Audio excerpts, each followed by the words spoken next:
যুক্তিযুদ্ধলৈ স্বাগতম জনাইছো মই দীক্ষিত শৰ্মা। যুক্তিযুদ্ধত আজিৰ বিষয় হ'ল বাংলাদেশত হিন্দুৰ ওপৰত হৈ থকা অত্যাচাৰ। বাংলাদেশত হিন্দুৰ ওপৰত অত্যাচাৰ কেতিয়াৰ পৰা হৈছে সেইটো আৰু বেলেগকৈ আপোনালোকক বুজাব নালাগে। আগষ্ট মাহৰ পৰাই বাংলাদেশত যেতিয়াৰ পৰা ক্ষমতাৰ হস্তান্তৰণ হৈছে, শেখ হাছিনাক নিৰ্বাসন বা শেখ হাছিনা দেশ এৰি ভাৰতলৈ পলাই আহিব লগা হৈছে, তাৰ পাছৰে পৰা দেখা পোৱা গৈছে যে বাংলাদেশত হিন্দুৰ ওপৰত অত্যাচাৰ বাঢ়ি বাঢ়ি গৈ আছে। আৰু এতিয়া এনেকুৱা পৰিস্থিতি হৈছে যে ধৰ্মগুৰুক গ্ৰেপ্তাৰ কৰা হৈছে। সমগ্ৰ বিশ্বৰ এতিয়া দৃষ্টি নিবদ্ধ হৈছে বাংলাদেশত। বাংলাদেশত সংখ্যালঘুৰ হিন্দুৰ ওপৰত যি ধৰণৰ অত্যাচাৰ হৈছে সেই বিৰুদ্ধে এতিয়া দেখা পোৱা গৈছে যে আমেৰিকাৰ নতুন প্ৰশাসনেও বা নতুন প্ৰশাসনে দায়িত্ব ল'বলৈ যোৱা প্ৰশাসনেও তাক লৈ চিন্তা ব্যক্ত কৰিছে আৰু নিজৰ বিৰোধিতা ব্যক্ত কৰিছে। ইস্কনক লৈ যেনেধৰণৰ ব্যৱস্থা, যেনেধৰণৰ ঘটনা বাংলাদেশত হৈছে সেয়া সঁচাকৈয়ে চিন্তনীয়। ভাৰতৰ ওচৰ চুবুৰীয়া ৰাষ্ট্ৰ বাংলাদেশ, অসমৰ প্ৰায় তেনেই কাষতে থকা বাংলাদেশত সংখ্যালঘু হিন্দুৰ ওপৰত দিনক দিনে যি ধৰণৰ অত্যাচাৰ হৈছে সেয়া এতিয়া প্ৰতিজন দেশবাসীক আৰু প্ৰতিজন হিন্দুক উদ্বিগ্ন কৰি তুলিছে। এই মুহূৰ্তত প্ৰশ্ন হ'ল যে বাংলাদেশত সংখ্যালঘুৰ ওপৰত হৈ থকা এই আক্ৰমণ বৰ্তমানৰ চৰকাৰে নিয়ন্ত্ৰণ কিয় কৰিব পৰা নাই? যি বৰ্তমানৰ চৰকাৰ আছে, ইউনুছৰ নেতৃত্বত যি চৰকাৰ আছে, সেই চৰকাৰে কিয় এই মুহূৰ্তলৈকে নিয়ন্ত্ৰণ কৰিব পৰা নাই? বা বাংলাদেশত সংখ্যালঘুৱে যদি নিজৰ অধিকাৰ বিচাৰে, হিন্দুসকলে যদি নিজৰ উপাসনা পদ্ধতিক বা তেওঁলোকে উপাসনা কৰিব বিচাৰে নিজৰ ইষ্ট দেৱক, তাত বাংলাদেশৰ অসুবিধা কি? এয়া ডাঙৰ প্ৰশ্ন এই মুহূৰ্তত। বাংলাদেশত হিন্দুৰ ওপৰত হৈ থকা এই অত্যাচাৰে এতিয়া সমগ্ৰ বিশ্বৰে দৃষ্টি নিবদ্ধ কৰিবলৈ সক্ষম হৈছে। বাংলাদেশৰ এই পৰিস্থিতিক লৈ আজি আমি কথা পাতিম। মোৰ লগত কেইবাজনো অতিথি আছে এই মুহূৰ্তত। মোৰ লগত আছে জ্যেষ্ঠ সাংবাদিক আৰু বিশেষকৈ সাউথ ইষ্ট এছিয়াৰ ক্ষেত্ৰত অসমৰ যিজন সাংবাদিকে দৃষ্টি নিবদ্ধ কৰি ৰাখে, তেওঁৰ দৃষ্টি প্ৰত্যেকটো মুহূৰ্ততে বাংলাদেশ বা এনেকুৱা ধৰণৰ ইছ্যুৰ এক্সপাৰ্ট বুলি যদি কোৱা যায় ভুল নহ'ব। নৱ ঠাকুৰীয়া মোৰ লগত আছে, আপোনাক স্বাগতম জনাইছোঁ। কংগ্ৰেছৰ মুখপাত্ৰ মোৰ লগত আছে কুশল শৰ্মা, আপোনাক স্বাগতম জনাইছোঁ। আৰু অনিৰ্বাণ গোস্বামী মোৰ লগত আছে, বিজেপিৰ মুখপাত্ৰ, আপোনালোক সকলোকে স্বাগতম জনাইছোঁ। আৰু মই সামগ্ৰিক বিশ্লেষণ প্ৰথমে মই নৱ ঠাকুৰীয়াৰ পৰা লৈ ল'ব বিচাৰিছোঁ। নৱ ঠাকুৰীয়া, বৰ্তমানৰ যিটো পৰিস্থিতি আমি বাংলাদেশত দেখা পাইছোঁ, আপোনাৰ সামগ্ৰিক বিশ্লেষণটো কি? কাৰণ বিগত ৩-৪ মাহত যদি বাংলাদেশৰ ঘটনা প্ৰক্ৰিয়া আছে আৰু বিশেষকৈ সংখ্যালঘু হিন্দুৰ ওপৰত তাত যি ধৰণৰ ঘটনা হৈছে সেয়া কিন্তু সঁচাকৈ চিন্তনীয়। কি ক'ব আপুনি? প্ৰথম কথা হ'ল বাংলাদেশ মানে হ'ল ইষ্ট পাকিস্তান, পূব পাকিস্তান। যি অঞ্চলৰ মানুহে বা যি অঞ্চলৰ বাসিন্দাই মানে কনচেনট্ৰেটেড মানুহে বিচাৰিছে যে আমি ভাৰতৰ লগত নাথাকোঁ, গতিকে মুছলিম মেজৰিটি বা ইছলামিক মানুহৰ এটা সমষ্টি হ'ল ইষ্ট পাকিস্তান। পিছত যেনিবা ৭১ চনত এটা ভাষাভিত্তিক এটা আন্দোলন হ'ল আৰু ফাইনেলি তেওঁলোকে এখন নতুন দেশৰ জন্ম হ'ল। কিন্তু আমি ভাবিব নালাগে যে Bangladesh is really secular country. এইটো আমি ভাবিছিলোঁ, আৰু ভাৰতবৰ্ষৰ সেনাই সেইখন দেশৰ স্বাধীনতাত প্ৰচুৰ অৰিহণা যোগাইছিলে। আৰু মন কৰিব, পাকিস্তানী আৰ্মীয়ে বাংলাদেশৰ মুক্তিযোদ্ধাৰ ওচৰত নহয়, ভাৰতৰ সেনা বাহিনীৰ ওচৰতহে আক্ৰমণ কৰিছিলে। অৰ্থাৎ সেই সময়তে আমি কিছু কাম কৰিব লাগিছিল, কিন্তু কিবা কৰা নহ'ল। বাংলাদেশৰ পৰা আমাৰ কিমান ক্ষতি হৈছে অসমত, অৰ্থাৎ ভাৰতবৰ্ষই পশ্চিম পাকিস্তানৰ বিৰুদ্ধে বিজয় সাব্যস্ত কৰিলে, আৰু তাৰ কাৰণে আটাইতকৈ যদি বিপদৰ সন্মুখীন হ'লোঁ অসমবাসী বা অসম, এই মুহূৰ্তত আমি অসম, সেইটো এটা অন্যতম প্ৰশ্ন। কিন্তু বাংলাদেশ তাৰপিছত লাহে লাহে নতুন এখন বাংলাদেশ হ'ল। তেতিয়া শেখ মুজিবুৰ ৰহমানে কৈছিল যে আমৰা সবাই বাঙালি, হিন্দু মুছলিম সেটা ইম্পৰ্টেণ্ট নহয়। এই ধৰণৰ আপুনি দেৱাল লিখন পাব ঢাকাত, হয়তো এই মুহূৰ্তত পাব। মই বহুতবাৰ গৈছোঁ। আৰু 2001 চনৰ যিখন বাংলাদেশ, তেতিয়াতো তাত বৰ্ষা নাছিলে বুলি ক'ব পাৰি। ঢাকাৰ ৰাজপথত সম্পূৰ্ণভাৱে ফ্ৰী এখন ছ'চাইটি। লাহে লাহে লাহে লাহে তাত এইটো বাঢ়িছে, এতিয়া হয়তো বেছি হৈছে। কিন্তু মূল কথা হ'ল যে এইটো এটা ভুল নেৰেটিভ যে হঠাৎ বাংলাদেশত হিন্দুসকলৰ অত্যাচাৰ চলিছিল। এইটো গকাত মিছা কথা। কাৰণ শেখ হাছিনা যি বৰ্তমান ভাৰতৰ ৰাষ্ট্ৰপতি আছে, তেওঁৰ যিখন চৰকাৰ আৱামী লীগ, তেওঁৰ দিনতো সমানে অত্যাচাৰ হৈছিলে। এইটো আমি মূল কথা হ'ল ইণ্ডিয়ান মিডিয়া এইবিলাক বেছি ৰিপৰ্টিং কৰা নাছিলে। কিয় কৰা নাছিলে তেওঁলোকে জানিব। অৰ্থাৎ 2009 চনৰ পৰা 5 আগষ্টলৈ, এই বছৰৰ 5 আগষ্ট শেখ হাছিনা ক্ষমতাত আছিলে। বহুবাৰতো ইলেকশ্যন বিজয় হৈছে, যদিও বিৰোধীবিহীন নিৰ্বাচন তাত হৈছিলে। আৰু তাৰপিছত শেখ হাছিনাৰ নেতৃত্বত চৰকাৰ চলিছিলে, আৰু মোটামুটি 61 সাম্ৰাজ্য হিচাপে তেওঁ দেশ চলাইছিলে। আৰু হিন্দু বা বুদ্ধিষ্ট বা খ্ৰীষ্টান তেওঁলোকৰ লগত যিটো এটা অত্যাচাৰ চলিছে, আৰু শেখ হাছিনাই এটা ভাল কাম কৰিছিলে, সেইটো হ'ল কি তেওঁ পলিটিকেলি হিন্দুসকলক ব্যৱহাৰ কৰিছিলে, যিটো আমাৰ দেশতো দেখা যায়। আচ্ছা, মাইনৰিটি পলিটিক্সটো তেওঁলোকৰ ডাঙৰ এটা ফেক্টৰ আছিলে। ফলত হিন্দুসকল এটা আৱামী লীগৰ এটা গেৰাণ্টেড ছাপৰ্টাৰ এই ধৰণৰ এটা ভাৱধাৰা সৃষ্টি হৈছিলে, যাৰ ফলত শ্বেখ হাছিনা যেতিয়া বিতাড়িত হ'ল, আহিব লগা হ'ল, ভাৰতবৰ্ষত আশ্ৰয় ল'লে, দুটা কাৰণে ক্ষতিগ্ৰস্ত হ'ল, আমাৰ কাৰণে বেয়া হ'ল। এটা হ'ল কি হিন্দুৰ ওপৰত অত্যাচাৰটো বাঢ়িলে, কাৰণ তাত ইছলামিক ফ'ৰ্চৰ তাত যিটো শক্তি সঞ্চয় কৰিলে। দ্বিতীয়তে যিটো ভাৰতত আহিলে, গতিকে ভাৰতত অহাৰ কাৰণেও বহু পৰিমাণে হিন্দুৰ অত্যাচাৰটো বাঢ়িলে। যি নহওক সেইটো তেওঁলোকে জানিব, কিন্তু শ্বেখ হাছিনাৰ চৰকাৰৰ পাছত যিখন বৰ্তমান কেয়াৰটেকাৰ গভৰ্ণমেণ্ট, ইলেক্টেড গভৰ্ণমেণ্ট হয়, এইখন প্ৰফেচৰ মহম্মদ ইউনুছৰ কেয়াৰটেকাৰ গভৰ্ণমেণ্ট, যিটো বাংলাদেশৰ এটা ব্যৱস্থা আছে যে চৰকাৰ যদি ইলেকশ্যন হয় তেতিয়া এখন কেয়াৰটেকাৰ গভৰ্ণমেণ্ট নন পলিটিকেল মানুহৰ দ্বাৰা কৰা হয়। সেই কেয়াৰটেকাৰ গভৰ্ণমেণ্টৰ আয়োগ আচলতে 3 মাহ, সেইফালৰ পৰা তেওঁলোকৰ প্ৰায় 3 মাহ শেষে হ'ল। কিন্তু এতিয়া মই ভাবোঁ বাংলাদেশৰ পৰৱৰ্তী নিৰ্বাচন হ'ব পাৰে 2026 চনৰ মাজভাগত। তেওঁলোকে ৰিফৰ্মৰ কথা কৈছে, আৰু প্ৰফেচাৰ ইউনুছ বেছিকেলি ইকনমিষ্ট, তেওঁ নোবেল পাইছে শান্তিৰ কাৰণে। যি নহওক, কিন্তু তেওঁ পলিটিচিয়ান নহয়। আৰু বাকী যিখিনি আপুনি যদি মেম্বাৰখিনি চায়, তাত ষ্টুডেণ্ট লিডাৰো আছে, তেওঁলোক কোনোবা আৰ্মি অফিচাৰ, কোনোবা ৰিজাৰ্ভ বেংকৰ বিষয়া, কোনোবা জাজ, ৰিটায়াৰ্ড জাজ। গতিকে তেওঁলোকৰ দ্বাৰা এখন চৰকাৰ বাংলাদেশ সময়ত আমি একেবাৰে এই মুহূৰ্ততে খুব নেতিবাচক আমি এটা সিদ্ধান্ত ল'ব নালাগে। মূল কথা হ'ল এটা প্ৰক্ৰিয়াৰে তাত কণ্টিনিউৱেশ্যন হৈছে। হিন্দুসকলৰ অত্যাচাৰ, বুদ্ধিষ্ট, খ্ৰীষ্টান অত্যাচাৰ চলি আছে, আজিও চলিছে। কিন্তু শ্বেখ হাছিনাৰ ভাৰতবৰ্ষত থকাৰ এই যিটো পৰিস্থিতি, সেইটোৱে পৰিস্থিতিটো জটিল কৰিছে। ফলত ভাৰত আৰু বাংলাদেশ সম্পৰ্কটো কিছু পৰিমাণে ক্ষতিগ্ৰস্ত হৈছে। কিন্তু মূল কথা হ'ল যে ভাৰতৰ যিখন চৰকাৰী যিটো বিজ্ঞপ্তি বা চৰকাৰী যিটো ষ্টেণ্ড, আজিও কিন্তু খুব ছফ্ট। আপুনি যদি ভালকৈ চায়, ভাৰতবৰ্ষ 140 কোটিৰ এখন দেশ, এটা 17 কোটিৰ এখন দেশৰ, যিখন দেশৰ জন্মত আমাৰ ভূমিকা আছে, সেইখন দেশত হিন্দুসকলক অত্যাচাৰ কৰিছে। চিন্ময় দাস ব্ৰহ্মচাৰীক যেতিয়া এৰেষ্ট কৰিছে, মিছবিহেভ কৰিছে, তেতিয়াও কিন্তু আমি বহু পৰিমাণে ছফ্ট এটা ভূমিকা পালন কৰিছোঁ, ছফ্ট ৰিয়েকশ্যন দিছোঁ। সেইটো মোৰ কাৰণে অলপ সাঁথৰ যে আমাৰ কাৰণে পাকিস্তান সদায় ডাঙৰ শত্ৰু নেকি, ম্যানমাৰ বা বাংলাদেশ আমাৰ কাৰণে শত্ৰু নহয় নেকি? সেইকাৰণে পাকিস্তান বৰ্ডাৰতো আমি যিমান আমি বাতৰি কৰোঁ বা যিমান আমি concern about the western part of the country, আমি ইষ্টাৰ্ণ ফ্ৰণ্টত বাংলাদেশ হ'ল, ম্যানমাৰ হওক, এইখন আমি অলপমান ছফ্ট যেন লাগিছে। এইখিনি মোৰ অভাৰভিউ, যে যাৰ ফলত দেখা যায় যে এটা continuation of atrocities on Hindu and other minorities সেইটো হৈছে। কিন্তু মোৰ হ'ব ভাৰতবৰ্ষই এটা ষ্ট্ৰং মেছেজ দিব লাগে প্ৰফেচাৰ ইউনুছক, কেয়াৰটেকাৰ গভৰ্ণমেণ্টক, যে ইউ ষ্টপ ইট, নহ'লে আমি কিন্তু ব্যৱস্থা ল'ম। আৰু মই ভাৰতবৰ্ষৰ ব্যৱস্থা ল'ব পাৰে, আৰু ভাৰতবৰ্ষৰ ব্যৱস্থা লোৱাৰ প্ৰয়োজন আছে। ঠিক আছে, মই আহিম নৱ ঠাকুৰে আপোনাৰ ওচৰলৈ। মই কুশল শৰ্মা ডাঙৰীয়া, কংগ্ৰেছৰ স্থিতি কি? কংগ্ৰেছে এই মুহূৰ্তত কি ভাবে? কাৰণ আমাৰ লগত বাংলাদেশ একেবাৰে জড়িত হৈ আছে, আৰু অসমৰ ৰাজনীতিটো বাংলাদেশ বা বাংলাদেশৰ প্ৰভাৱ আছে, অসমৰ ৰাজনৈতিক প্ৰসংগতো বহুতবাৰ প্ৰভাৱ আছে। গতিকে কংগ্ৰেছৰ স্থিতিটো মই জানি লওঁ, তাৰপিছত মই শাসকীয় পক্ষৰ ওচৰলৈ আহিম। কুশল শৰ্মা ডাঙৰীয়া। কংগ্ৰেছৰ স্থিতিটো স্পষ্ট, কাৰণ বাংলাদেশত যি মাইনৰিটি সংখ্যালঘু, ধৰ্মীয় সংখ্যালঘু, তেখেতসকলৰ নিৰাপত্তাটো আমি সুনিশ্চিত হোৱাটো বিচাৰিছোঁ। তাত সংখ্যালঘু মাইনৰিটি হিন্দুসকল। গতিকে এই গোটেই ঘটনা যিবিলাক হৈ আছে, ভাৰতীয় জাতীয় কংগ্ৰেছৰ নেতাসকলে বিভিন্ন ধৰণৰ ইতিমধ্যে বাতৰি আদি কৈছে, এই সম্পৰ্কত তেখেতসকলে উদ্বেগ প্ৰকাশ কৰিছে, চৰকাৰক দাবী জনাইছে যে এই ঘটনাৰ অৱসান হ'ব লাগে সোনকালে। এই ক্ষেত্ৰত চৰকাৰী ব্যৱস্থা, কাৰণ চৰকাৰ যিহেতু শাসনত আছে, তেওঁলোকেই আগভাগ ল'ব লাগিব। গতিকে ইতিমধ্যে কংগ্ৰেছৰ তৰফৰ পৰা এই কথাবিলাক কোৱা হৈছে। নৱ ঠাকুৰীয়া ডাঙৰীয়াই কেইটামান গুৰুত্বপূৰ্ণ কথা কৈছে, মই একমত। কাৰণ আমি আচলতে গোটেই কথাটো আচলতে চৰকাৰী এই বিশেষকৈ শ্বেখ হাছিনা তেখেত আহি লোৱাৰ পিছত এই কথাটো চাবলগীয়া হৈছে যে তাৰে মানুহখিনিৰ হিন্দুসকলৰ বিৰুদ্ধে, তাৰে সংখ্যালঘু যিখিনি মানুহ আছে তেওঁলোকৰ প্ৰতি বিদ্বেষ ভাৱটো বেছি হৈছে নেকি, এই কথাটো কিন্তু খুব গুৰুত্বপূৰ্ণ। আৰু তেতিয়াহ'লে এই বিতাড়িত প্ৰধানমন্ত্ৰী, যিগৰাকী পূৰ্বৰ প্ৰধানমন্ত্ৰী, তেওঁক কেন্দ্ৰ কৰিয়েই যেন এটা হিন্দু মুছলমান এনেকুৱা ধৰণৰ এটা ক্লেছ বাংলাদেশত এটা হ'বলৈ গৈ আছে। এই কথাবিলাক আচলতে দুৰ্ভাগ্যজনক। সেইকাৰণে আমি দাবী জনাওঁ যে যিজন বিশ্বগুৰু, সকলোৱে কয় বিশ্বগুৰু, তেওঁ আনকি ৰাছিয়া বা যুদ্ধ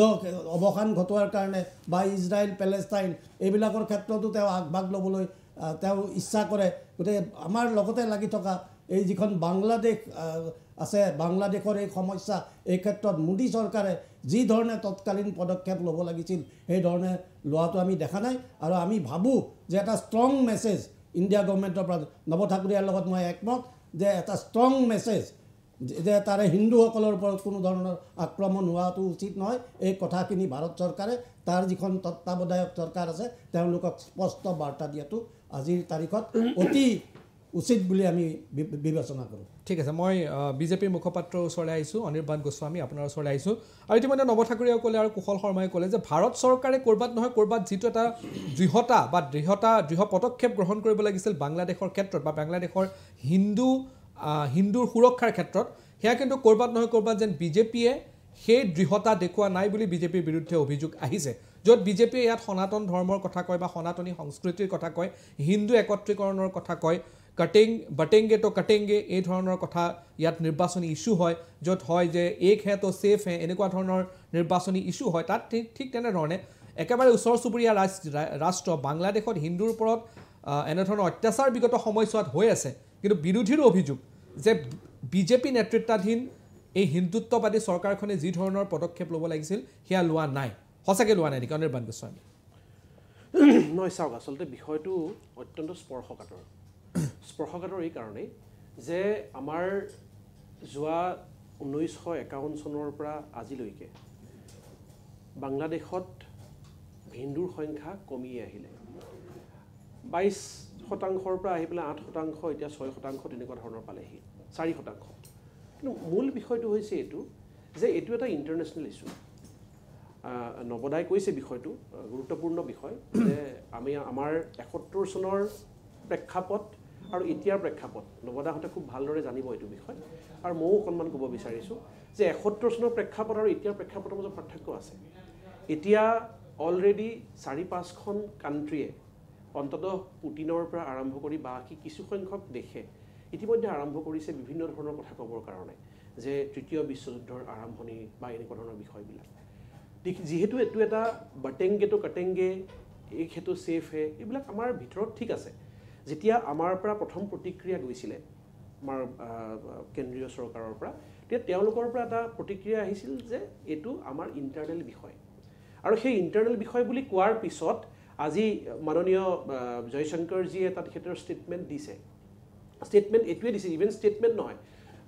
সংসদত এই বিষয়টো গুৰুত্বপূৰ্ণ বিষয় হিচাপে বিবেচনা কৰি পেলাই তেওঁ নিজৰ সম্পূৰ্ণ বিশ্লেষণ কৰিছে যে কেনেকৈ হিন্দু টেম্পলবিলাকত মানুহবিলাকক মৰা হৈছে আৰু নামাৰিবৰ কাৰণে এই মানুহখিনিক কেনেকৈ ছেফগাৰ্ড দিব পাৰি, সেইটো বিষয়ত চৰকাৰখনে কি বিষয়ে কৰিব লাগে বা আমাক ভাৰত চৰকাৰৰ পৰা কি সহায় বা এনেকুৱা ধৰণৰ বিষয় লাগে, সেই কথাখিনি অলৰেডি উল্লেখ কৰিছে, আমি সকলোৱে জানো এইটো বিষয়। আৰু তৃতীয় বিষয়টো এনেকুৱা ধৰণৰ যে আমাৰ এই গোটেই চিনেৰিঅ'টো যে হৈ আছে, এই চিনেৰিঅ'টো হৈ থকাৰ বেকগ্ৰাউণ্ড বিষয়বিলাক আমি অকণমান গম পাব লাগিব। এই বিষয়বিলাকৰ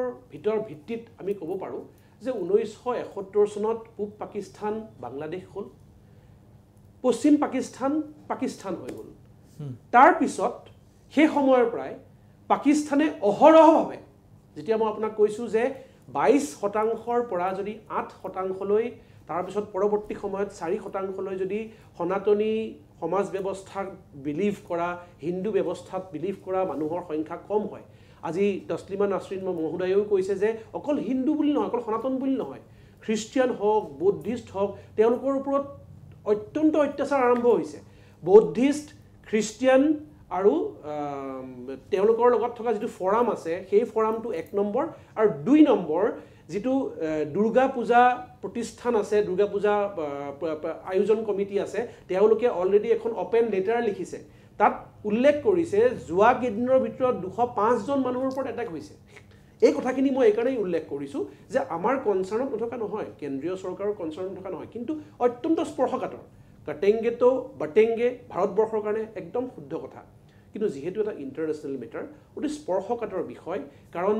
ধৰ্মক লৈ পেলাই অলৰেডি ISIৰ নিচিনা সংগঠনে অলৰেডি কাম কৰিবলৈ আৰম্ভ কৰিছে। চীনৰ বৈদেশিক সহপৰিক্ৰমা মন্ত্ৰীয়ে অলৰেডি আহি পেলাই তাত সহবাস কৰিছে। চ' এই গোটেই বিষয়বিলাক অলৰেডি সোমাইছে। আমি কেনেকৈ আমাৰ কাষৰীয়া ৰাষ্ট্ৰখনক, যেনেকৈ দাদাই অলপ আগতে ক'লে যে আমাৰ শত্ৰু নহয় নেকি, ভাৰতীয় জনতা পাৰ্টীয়ে কোনো ৰাষ্ট্ৰক শত্ৰু বুলি নাভাবে। বসুধৈৱ কুটুম্বকম আমি ভাবোঁ, গোটেই বসুধাখন আমাৰ কুটুম্ব। সেই ব্যৱস্থাত আমি আগবাঢ়িবলৈ চেষ্টা কৰোঁ, যাৰ কাৰণে আমাৰ চেষ্টা এইটো হ'ব পাৰ লাগিব বা আমাৰ চেষ্টা এনেকুৱা হৈছে যে আমি হিংসাৰ পথ নলৈ পেলাই কি ধৰণে কিবা নহয় কিবা কৰি পেলাই এই যে ব্যৱস্থাটোত জড়িত হৈ আছে কিছু সংখ্যক ব্যক্তি, ISI অলৰেডি সোমাই গৈছে। ISI সোমাই পেলাই যিমান গোটেই কামখিনি কৰা হৈছে, কেইদিনমানৰ আগতে US ইউনাইটেড ষ্টেটছৰ এছ'চিয়েট ছেক্ৰেটাৰী আহি পেলাই বাংলাদেশত বাখৰ পাতিছিলেহি তাৰ পিছতেই শ্বেখ হাছিনা তাৰ পৰা পৰ্যাবাসিত হৈছিলে এই গোটেই বিষয়বিলাক আমি সকলোৱে জানো সেইকাৰণে এইটো এটা নেশ্যনেল তেওঁলোকৰো মেটাৰ নহয় ইমান দিনে নৱদাই কোৱাৰ নিচিনাকৈ ইমান দিনে যিহেতু ৰিপৰ্টিং হ'ব লাগিছিলে ইমান দিনে নিৰ্যাতিত হোৱা নাছিল নেকি হৈছিল নিৰ্যাতিত হৈছিল কাৰণেই 22% পৰা 4% হিন্দু হ'ল নিৰ্যাতিত হৈছে অত্যন্ত তেওঁলোকৰ ওপৰত অত্যাচাৰ হৈছে সেই সময়ত ডিজিটেল মিডিয়া নাছিলে সেই সময়ত ফেচবুক টুইটাৰ নাছিলে সেই সময়ত কোনো প্লেটফৰ্ম নাছিল আগবঢ়াবৰ কাৰণে এতিয়া সকলোৰে হাতে হাতে সেইবিলাক বিষয় আছে কিন্তু আমি এটা কথা চিন্তা কৰিব লাগিব ভাৰতবৰ্ষই প্ৰত্যেকটো খোজ কাৰণ এতিয়া অকল কংগ্ৰেছেই নহয় কংগ্ৰেছৰ যোন প্ৰবক্তা আছে অকল কংগ্ৰেছেই নহয় আমাৰ বিৰোধী আমাৰ চৰকাৰখন অতৰাবৰ কাৰণে চাইনাৰ পৰা আৰম্ভ কৰি ইউএছৰ পৰা আৰম্ভ কৰি বিভিন্ন ব্যৱস্থাই এই কামটো কৰিবলৈ আগবাঢ়িছে আৰু সেইকাৰণে আমি অত্যন্ত সহনশীলভাৱে স্পৰ্শকাতৰ বিষয়টো কেনেকৈ ধৰণে আগবাঢ়িব পাৰি তাৰ ওপৰত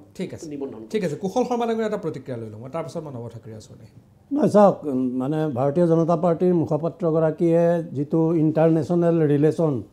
ইয়াৰ দোহাই দি তেওঁ গোটেই বিষয়টো তেওঁ মানে আঁতৰি যাব খুজিছে মই ভাবোঁ যে কথাটো সিমান সহজ নহয় কাৰণ ইয়াত যেতিয়া আমি হিন্দুসকলৰ সপক্ষে জোৰদাৰ কথা কওঁ তাৰপিছত আমাৰ একেবাৰে নেইবাৰিং ষ্টেটখনত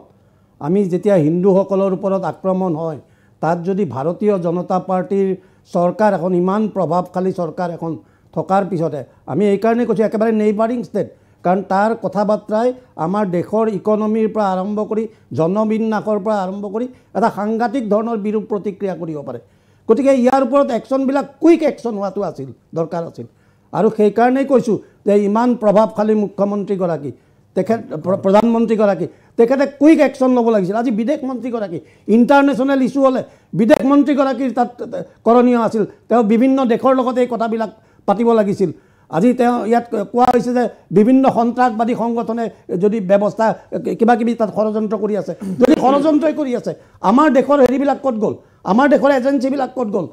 ইডি চিবি হেৰিৰ পৰা আৰম্ভ কৰি এই যিবিলাক আমাৰ NSA হেৰি আছে অজিত ডোভাল ডাঙৰীয়া এইবিলাকে দেখোন সাংঘাতিক ধৰণে তেওঁলোকে ঘূৰা ফিৰা কৰি থাকে গতিকে তাত তেওঁলোকে ফেইলিয়ৰ হৈছে নেকি তেওঁলোকে এই কথাবিলাক কিয় নেপথ্যলৈ আনিব পৰা নাই ৰাইজক কিয় সুৰক্ষা দিব পৰা নাই গতিকে এই ধৰণৰ তেওঁলোক যে ফেইল কৰিছে ভাৰতীয় জনতা পাৰ্টীৰ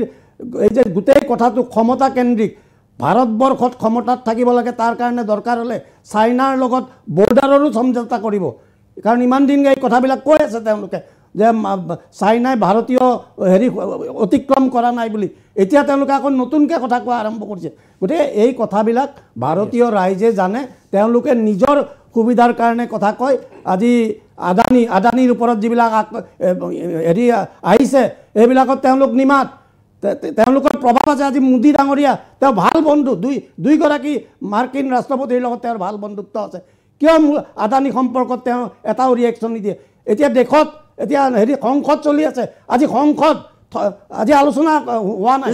ইমান গুৰুত্বপূৰ্ণ বিষয়বিলাক সংসদ কিয় চলাব পৰা নাই ভাৰতীয় জনতা পাৰ্টীৰ চৰকাৰখনে তেওঁলোক ফেইল কৰিছে সংসদক তেওঁলোকে আস্থাত ল'ব পৰা নাই গতিকে তেওঁলোকৰ যে এটা পলায়নবাদী মনোভাৱ আছে এই কথাবিলাক লাহে লাহে পৰিস্ফুট হৈছে আমি ভাবোঁ যে এই ধৰণৰ তেওঁলোকে ভুৱা হিন্দু প্ৰীতি আৰু বৰ বেছি দিন নচলে ঠিক আছে বিজেপিয়ে প্ৰতিক্ৰিয়া দিব বিচাৰিছে গোস্বামী ডাঙৰীয়া মানে মোৰ ক'বলগীয়া একদম সাধাৰণ বিষয় এটা শৰ্মা ডাঙৰীয়াই যে ক'লে যে এইটো এটা বিৰাট ডাঙৰ ইণ্টাৰনেশ্যনেল বিষয় অজিত ডোভালে কি কৰিছে আন কোনোবাজনে কি কৰিছে মহোদয় 1951 চনৰ পৰা চৰকাৰ কংগ্ৰেছৰ আছিলে যেতিয়া 22%ৰ পৰা বাংলাদেশত হিন্দু আহি পেলাই 4% হ'ল তেওঁলোকৰ ওপৰত নিৰ্যাতন হ'ল তেওঁলোকক মাৰি কাটি শেষ কৰি পেলোৱা হ'ল মহিলাসকলক ৰেপ কৰি ধৰ্ষণ কৰি তেওঁলোকক নিজৰ পুতেকৰ জীয়েকৰ সন্মুখত ধৰ্ষণ কৰি শেষ কৰি দিয়া হ'ল তেতিয়ালৈকে আপোনালোকে কি কৰি আছিলে আপোনালোকৰ সেই সময়ত চৰকাৰ আছিলে 2016 চনলৈকে 2014 চনলৈকে 4% 22%ৰ পৰা যেতিয়া 4% মানুহ হিন্দু মানুহ আহি পেলাই সংখ্যা আহি পেলাই 4% হ'লহি সেই সময়ত কংগ্ৰেছ চৰকাৰে কি কৰি আছিলে ডাঙৰীয়া কথা ক'বলৈ সহজ কিন্তু এটা কথা আপুনি মন কৰিব লাগিব স্পৰ্শকাতৰ বিষয়বিলাকত এনেই টেটুফালি চিঞৰি কথা ক'লেই নহ'ব মাত্ৰ এটা কথা আমি চিন্তা কৰিব লাগিব কেনেকৈ এই চিটুৱেশ্যনটো আমি হেণ্ডেল কৰিব পাৰোঁ এই চিটুৱেশ্যনটোৰ জৰিয়তে আমি কেনেকৈ বৰ্তমান তাত থকা যি এতিয়া 4-5% হিন্দু আছে তেওঁলোকক সুৰক্ষা প্ৰদান কেনেকৈ ধৰণে কৰিব পৰা যায় এখন সুন্দৰ সমাজ ব্যৱস্থাৰ জৰিয়তে এতিয়া আপুনি কৈ আছে যে তাত প্ৰটেকশ্যন লাগিব প্ৰটেকশ্যন দিয়া নাই অমুক কাৰণে মোক কথা এটা কওক এতিয়া সেই 4% হিন্দু ভাৰতলৈ আমি লৈ আহিব পাৰোঁনে বাৰু আপুনি কওক আপুনি আহিবলৈ দিবনে বাৰু কোনোবাই আহিবলৈ দিবনে বাৰু ইয়াত এনেকুৱা বিষয় নহয় ইয়াত এটাই আমি চিন্তা কৰিব লাগিব তাত তেখেতসকলক প্ৰটেকশ্যন সমাজ ব্যৱস্থাটোক শুদ্ধায়ন কৰি পেলাই তাত যিবিলাক ISIৰ পৰা আৰম্ভ কৰি যিবিলাক ইণ্টেলিজেন্স এজেন্সি লাগি আছে সেই এজেন্সিবিলাকক বিৰোধিতা কৰি পেলাই কেনেকৈ কৰিব পাৰোঁ আৰু লগতে এটা কথা স্পষ্টভাৱে আমি গম পাব লাগিব এইদৰে গম পাব লাগিব যে আমাৰ বৰ্তমান সময়ত জামাতি ইছলামেই হওক বা আন যিবিলাক পাকিস্তানী সংস্থা আছে তেওঁলোকে অলৰেডি অসম আৰু ত্ৰিপুৰাত এই সিচুৱেশ্যন আৰম্ভ কৰিবৰ কাৰণে অলৰেডি তেওঁলোকৰ কুচকাৱাজ আৰম্ভ কৰিছে জামাতি ইছলামৰ ভাইচ প্ৰেছিডেণ্টৰ লগত আজিৰ পৰা 3 দিনৰ আগতে তেওঁলোকৰ মিটিং হৈছে সো এই ব্যৱস্থাবিলাক কেনেকৈ ধৰণে হৈছে আমি প্ৰতিহত কেনেকৈ কৰিব পাৰোঁ সেইটো চিন্তা কৰিব লাগিব নে বিৰোধিতা কৰিব লাগে কাৰণে চিঞৰি 22%ৰ পৰা আহি পেলাই 4% হ'লহি তেতিয়া আপোনালোক নিমাত এতিয়া কিন্তু আপোনালোকৰ গাত তেজ উঠিছে হিন্দুৰ কি হ'ব কিয় এনেকুৱা ভুৱা চৰিত্ৰ এটা লৈ পেলাই আপোনালোকৰ ভুৱা চৰিত্ৰ কংগ্ৰেছৰ ভুৱা চৰিত্ৰ ইতিমধ্যে অসম তথা ভাৰতৰ প্ৰত্যেকজন মানুহে গম পাই গৈছে যাৰ কাৰণে প্ৰত্যেকটো নিৰ্বাচনত আপোনালোক বিতাড়িত হৈছে প্ৰত্যেকটো নিৰ্বাচনত মন কৰকচোন বাৰু সদায় হিন্দু বিদ্বেষ হিন্দু বিৰোধী এতিয়া আকৌ হিন্দু মৰম হৈ গ'ল আপোনালোকৰ কাৰণে প্ৰত্যেকটো সময়তে আপোনালোকে হিন্দু মানে বেয়া ঠিক আছে মাত্ৰ ভুৱা ব্যৱস্থা এটাত আপোনালোক যাব বিচাৰে ইলেকশ্যনটো অহাৰ লগে লগে মন্দিৰ দৰ্শন কৰিবলৈ আৰম্ভ কৰিব পাৰে কিন্তু মুছলিম তুষ্টিকৰণৰ যিটো ৰাজনীতি সেই ৰাজনীতিৰ পৰা আপোনালোক কেতিয়াও বাহিৰ হ'ব নোৱাৰে ইভেন এইবাৰ সামগুৰিবাসী ৰাইজেও আপোনালোকক বিতাড়িত কৰিছে গম পাইছেনে আপোনালোকৰ এই তুষ্টিকৰণৰ কথা অলৰেডি গম পাইছে ঠিক আছে মই শৰ্মা ডাঙৰীয়াৰ পৰা প্ৰতিক্ৰিয়া লওঁ মই নৱ ঠাকুৰীয়াৰ ওচৰলৈ আহিব লগা আছে শৰ্মা ডাঙৰীয়া এটা চবু প্ৰতিক্ৰিয়া দিয়ক নাই চাওক তেখেতে ঘূৰাই একেখিনি কথাই কৈছে মই যিখিনি কথা ইতিমধ্যে কৈছোঁ তেখেতৰ কথাত মানে তেখেতে এনেকুৱা যে 11 বছৰ শাসনত বহি থকা দলটোৱে যি দলে প্ৰতিশ্ৰুতি দিছিল যে 60 দিনতে কংগ্ৰেছে কৰিব নোৱাৰা গোটেই মানে কংগ্ৰেছ শাসনকালৰ সকলো কাম তেওঁলোকে কৰি দিব এতিয়া 11 বছৰত ভৰি দিলে আকৌ কংগ্ৰেছকে গালি তেওঁলোকে আচলতে তেখেতৰ নৈতিক লজ্জা থকা উচিত তেখেতে আজি আমাক গালি পাৰা পজিশ্যনত তেখেত নাই তেখেতে ৰিপ্লাই দিব লগা পজিশ্যনত আছে কাৰণ তেখেত শাসনাধিষ্ঠ দলৰ এগৰাকী তেখেত প্ৰবক্তা তেখেতক আমি প্ৰশ্ন কৰিম সেইটোৱে তেওঁলোকে সংবিধান দিৱস পাতিছে সংবিধানে সেই কথাবিলাকে কয় বিৰোধীয়ে প্ৰশ্ন কৰিব শাসক দলে উত্তৰ দিব আজি সংসদ বন্ধ তেওঁলোকৰ উত্তৰ দিবৰ কাৰণে সাহস নাই গতিকে তেওঁলোকে নিজৰ যে দায়িত্ব পালন কৰা নাই আৰু লগত বিৰোধীত তোমালোক যে আমি যে কংগ্ৰেছে যদি ভুল কৰিছিলোঁ তোমালোকে বিৰোধীত থাকি কি চকুমুটি আছিলা নেকি ক'ত তেতিয়া তোমালোকৰ প্ৰতিবাদ হৈছিল তোমালোকে তেতিয়া প্ৰতিবাদ কিয় কৰা নাছিলা আজি আমি প্ৰতিবাদ কৰিছোঁ আমি দলৰ সংবিধান অনুযায়ী প্ৰতিবাদ কৰিছোঁ গতিকে তোমালোকে না বিৰোধীত থাকোঁতে তোমালোকৰ দায়িত্ব পালন কৰিছা না তোমালোকে শাসনত থাকোঁতে তোমালোকৰ দায়িত্ব পালন কৰিছা গতিকে এই কথাবিলাক আমি ভাবোঁ যে প্ৰবক্তা হিচাপে তেওঁ ক'বলৈ তেওঁ চৰকাৰক ডিফেন্স কৰক তেওঁ কংগ্ৰেছক গালি পাৰিব তেওঁ নালাগে চৰকাৰখনৰ ভুল ক্ৰুটি চৰকাৰখনৰ হিচাপ তেওঁ ৰাইজৰ আগত দিয়ক ঠিক আছে প্ৰতিক্ৰিয়া দিব বিজেপিৰ প্ৰতিক্ৰিয়া দিয়ক হয় আচলতে শৰ্মা ডাঙৰীয়াৰ বিষয়টো এনেকুৱা হৈছে তেওঁলোকে মানে সেই ঢোল বজাই যেনেকৈ মানুহে গ'লে ঢোল বজাই আহ কি কাম কৰিছ কৰ সেই ধৰণৰ ব্যৱস্থা কৰিবলৈ আগবাঢ়ে কাৰণ তেওঁলোকে এটা কথা চিন্তা কৰিব পাৰে যে বৰ্তমান সময়ত অসম তথা ভাৰতবৰ্ষত তেওঁলোকৰ স্থিতি ক'ত আজি সংসদ চলা নাই কিহৰ কাৰণে চলা নাই এই সংসদ যে চলে কাৰ পইচাৰে চলে বৰ্তমান যে তেওঁলোকে বৰ্তমান সময়ত চৰকাৰী ব্যৱস্থাটোক একেবাৰে সম্পূৰ্ণৰূপে নিষ্ক্ৰিয় কৰিবৰ কাৰণে সংসদ ব্যৱস্থাটোত মানুহৰ টেক্স পেয়াৰৰ পইচাৰে চলে কিন্তু তেওঁলোকে সেইটো সম্পূৰ্ণ ভৰিৰে মোহাৰি নস্যাৎ কৰি পেলাইছে সংসদ চলিবলৈ দিয়া নাই ইমান অৰাজক ব্যৱস্থা এটাত চলা এটা দল আৰু তেখেতৰ মুখত আমি প্ৰশ্ন সুধিম আপুনি উত্তৰ দিব আমি ৰাইজক উত্তৰ দিবৰ কাৰণে জবাবদিহি সদায় হয় আৰু সদায় দি আহিছোঁ কিন্তু যিটো দলক অলৰেডি ভাৰতবৰ্ষৰ ৰাইজে অসমৰ ৰাইজে সম্পূৰ্ণৰূপে নস্যাৎ কৰি দিছে তেনেকুৱা এটা ব্যৱস্থাক আমি কিবা সাধাৰণ এনচাৰ দিব লাগে বুলি আমাৰ অনুভৱ নহয় ঠিক আছে মই মূল বিষয়লৈ আহিব বিচাৰিছোঁ মই নৱ ঠাকুৰীয়া এই মুহূৰ্তত ভাৰত চৰকাৰে কেনেধৰণৰ পদক্ষেপ ল'ব লাগে কাৰণ ইতিহাসত কি আছিল কি নাই সেইখিনি বাৰু হৈ গ'ল সেইখিনি এতিয়া আপুনিও সংশোধন কৰিব নোৱাৰে আমি 1971 বা যেতিয়া পূব পাকিস্তান হৈছিল সেইখিনিতো আৰু সংশোধন কৰি দিয়াটো সম্ভৱ নহয় এই মুহূৰ্তত তো এতিয়া ভাৰত চৰকাৰে কেনেকুৱা ধৰণৰ ব্যৱস্থা ল'ব লাগে বা কি ধৰণৰ লোৱা উচিত য'ত ভাৰতৰ স্বাৰ্থও সুৰক্ষিত হয় অসমৰ স্বাৰ্থও সুৰক্ষিত হয় কি ক'ব প্ৰথম কথা হ'ল বাংলাদেশৰ পৰিস্থিতি এইকাৰণে গণ্ডগোলীয়া যে যেতিয়া ইষ্ট পাকিস্তান আৰু ৱেষ্ট পাকিস্তান অহিনুকুল সম্পৰ্ক ৭১ চনৰ পিছত অহিনুকুল তেওঁলোকে পাকিস্তানী বুলি ক'লে একদম মানে সাংঘাতিক শত্ৰুতা য'ত নেকি মই নিজে দেখাত গৈছোঁ তেওঁলোকে পাকিস্তানী মানুহক ৰাজাকাৰ বুলি কৈছিলে অৰ্থাৎ দেশদ্ৰোহী জাতিদ্ৰোহী সংস্কৃতিৰ বিৰোধী কিন্তু সেই বাংলাদেশৰ কিন্তু এতিয়া মানুহবিলাক কৈছে যে আমাৰ 90% মুছলিম আমি ইছলামিক ৰিপাব্লিক কিয় নহওঁ আমি কি কাৰণে আমি ছ'চিয়েল ৰিপাব্লিক হ'ব লাগে গতিকে সেইফালৰ পৰা বাংলাদেশখন খুব সোনকালে এখন ইছলামিক ৰিপাব্লিক হ'ব পাৰেগৈ মানে তাৰ এটা টেণ্ডেঞ্চি তেওঁলোকে দেখুৱাইছে আৰু তাৰ ইছলামিক ফ'ৰ্চৰ তাৰ উত্থান হৈছে আৰু মই ভাবোঁ সেইখন দেশত কি কাৰণে হিন্দুসকল থাকি গ'ল সেইটো এটা ডাঙৰ বিস্ময় আজিৰ যে হিন্দু সমাজ আছে তেওঁলোকৰ পূৰ্বপুৰুষে কি আশাত বা কি আশাত বন্দী হৈ ৪৭ চনত তাত থাকি গ'ল ইয়ালৈ ঘূৰি নাহিলে সেইটো তেওঁলোকে জানিব কিন্তু নহয় ৪৭ ইষ্ট পাকিস্তান ইছলামিক ৰিপাব্লিকত কি কাৰণে হিন্দু বুদ্ধিষ্ট খ্ৰীষ্টান থাকিয়ে তেওঁলোকে জানিব তেওঁলোকৰ সেইটো কথা কিন্তু মূল কথা হ'ল যে ৭১ পিছত তেওঁলোকে এটা আশা কৰিছিলে যে বাংলাদেশ হয়তো সঁচা অৰ্থত ছেকুলাৰ হ'ব আৰু ভাষাকেন্দ্ৰিক এটা আন্দোলন আচৰিত কথা যে ইছলামিক নেশ্যনেলিজিম আৰু হ'ল বেংগলী নেশ্যনেলিজিম এই দুটাৰ মাজত কণ্ট্ৰাষ্টটো অল দ্য টাইম বাংলাদেশত আছে কিন্তু লাহে লাহে ইছলামিক নেশ্যনেলিজিম বা ইছলামিক আইডেণ্টিটি সেইটোৱে হয়তো লাহে লাহে বেছি গুৰুত্ব পাব আৰু খুব সোনকালে হয়তো বাংলাদেশখন এখন ইছলামিক ৰিপাব্লিক অফ বাংলাদেশলৈকে ৰূপান্তৰিত হ'ব পাৰে তেতিয়া আমাৰ সমস্যা বাঢ়িব ভাৰত চৰকাৰে মই ভাবোঁ প্ৰথম কথা হ'ল এইটো কথা আমি গোস্বামী স্বীকাৰ কৰিব যে হোৱাট হেপেণ্ড ইন বাংলাদেশ আচলতে গভৰ্ণমেণ্ট অফ ইণ্ডিয়া তেনেকৈ খবৰ নাছিলে কাৰণ ১ জুলাইৰ পৰা হোৱা এটা আন্দোলন ৫ আগষ্টত এনেকুৱা এটা অৱস্থা আহি গ'ল যে প্ৰধানমন্ত্ৰীয়ে পলাবলগীয়া হৈ গ'ল এই যে ১ মাহৰ যিটো ডেভেলপমেণ্ট এই ডেভেলপমেণ্টটো আচলতে কিন্তু মোৰ মতে ভাৰত চৰকাৰ ভাৰতৰ এজেঞ্চি আমি বহুত কাহিনী শুনিছোঁ আমি এনেকুৱা মিথ কিছুমান শুনিছিলোঁ যে যিকোনো মুহূৰ্তত বাংলাদেশ যাব পাৰে মানুহৰ ঘৰত চাহ খাই গুচি আহিব পাৰে মানুহক মাৰি আহিব পাৰে মানে অল আৰ বকবাছ যিটো কথা কোৱা যায় তেওঁলোকে আচলতে একো কৰা নাছিলে আমাৰ হাই কমিশ্যন আছে ঢাকা তেওঁলোকে একো গমেই পোৱা নাছিলে টিল আগষ্ট 2 বা 3 মই ভাবোঁ ভাৰত চৰকাৰে কোনো খবৰে নাছিলে কি হ'ব পাৰে অৰ্থাৎ তাৰ পিছফালে ডাঙৰ এটা ষড়যন্ত্ৰ আছে এইটো মই ইয়াতে ক'ব নোখোজোঁ কিন্তু এটা ষ্টুডেণ্ট মুভমেণ্ট এটা জব ছিকিউৰিটি বা জব যিটো ৰিজাৰ্ভেশ্যন বিৰুদ্ধে গৈ এনে এটা পৰিস্থিতি হ'ল যে শ্বেখ হাছিনাৰ যিটো ৩১ যিটো মনোভাৱ শ্বেখ হাছিনাই লাষ্ট ইলেকশ্যন জিকিছে ৭ জানুৱাৰীত কিন্তু that was not an election at all তাত অপজিশ্যন নাছিলে আৱামী লীগ আৰু আৱামী লীগৰ যিবিলাক মানে বন্ধু তেওঁলোকে ইণ্ডিপেণ্ডেণ্ট কেণ্ডিডেট ইলেকশ্যন হৈছিলে কিন্তু সেই ইলেকশ্যন হৈছে হাৰ্ডলি 15-20% পলিং হৈছিলে সেইটো এটা ইলেকশ্যন হৈছে ভাৰত চৰকাৰে সেইটো কিন্তু জেনুইন বুলি কৈছিলে আমেৰিকা কৈছে is not a genuine election অৰ্থাৎ তাৰ পৰা আমাৰ আৰম্ভ হ'ল আমি লাগাতকৈ বেছি হাছিনাক গুৰুত্ব দিলোঁ আমি ১৫ বছৰ বা ২০ বছৰ আমি হাছিনাক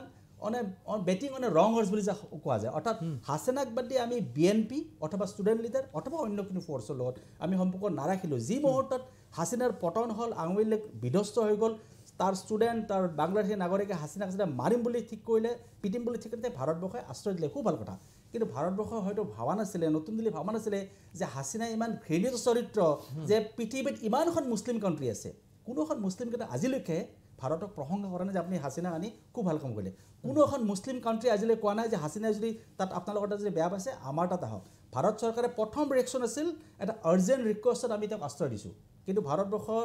গভৰ্ণমেণ্ট অফ ইণ্ডিয়া এতিয়ালৈ ক'ব পৰা নাই যে আমি তেওঁক এছাইলাম দিছোঁ আমি তেওঁক আশ্ৰয় দিম